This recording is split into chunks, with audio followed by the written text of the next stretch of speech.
નમસ્કાર, હું Rinku Prajapati public India ન્યૂઝમાં આપનું સ્વાગત કરું છું। શરૂઆત કરીએ આજના સમાચારની।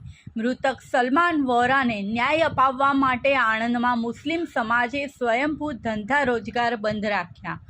આણંદ તાલુકાના ચીખોદરા ગામમાં ક્રિકેટ ટુર્નામેન્ટની ફાઇનલ મેચ દરમિયાન ટોળાએ ભેગા મળી છરી વડે હુમલો કરી આણંદના સલમાન વોરાની હત્યા કરી હતી। આ સલમાન વોરાને ન્યાય અપાવવા માટે આજરોજ આણંદ શહેર મુસ્લિમ સમાજ દ્વારા સ્વૈચ્છિકપણે પોતાના ધંધા રોજગાર સ્વયંભૂ બંધ પાડી સમર્થન આપ્યું હતું।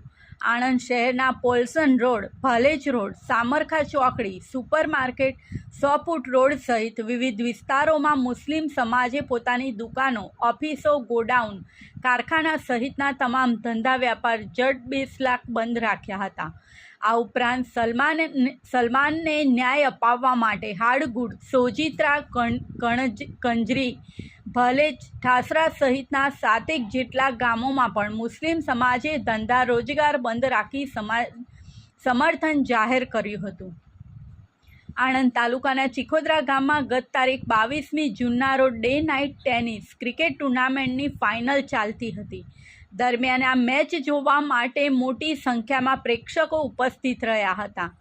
આણંદના ઇમરોઝ અબ્દુલ રહીમ વોરા અને સલમાન મોહમ્મદ હનીફ વોરા પણ પોતાના મિત્રો સાથે ચીખોદરા ખાતે આ ફાઇનલ મેચ જોવા ગયા હતા। ફાઇનલ મેચ ચાલુ હતી તે વખતે ઘેટો અને હેલો નામના 2 શખ્સો મોટરસાઇકલ લઈ ત્યાં ગ્રાઉન્ડમાં પહોંચ્યા હતા અને આ બંને જણાને ઇમરોઝ અબ્દુલ રહીમ વોરા અને સલમાન મોહમ્મદ હનીફ વોરા સાથે બોલચાલી થઈ હતી, જે ઉગ્ર બનતા ઘેટો અને હેલો તેના મિત્રો શક્તિ, વિશાલ અને ફુલિયાને ત્યાં ગ્રાઉન્ડ પર બોલાવી લીધા હતા। જે બાદ આ 5 જણાએ ભેગા મળી ગાળાગાળી કરી ઇમરોઝ વોરા અને સલમાન વોરાને ગડદા પાટુનો માર મારવા ફરી વળ્યા હતા।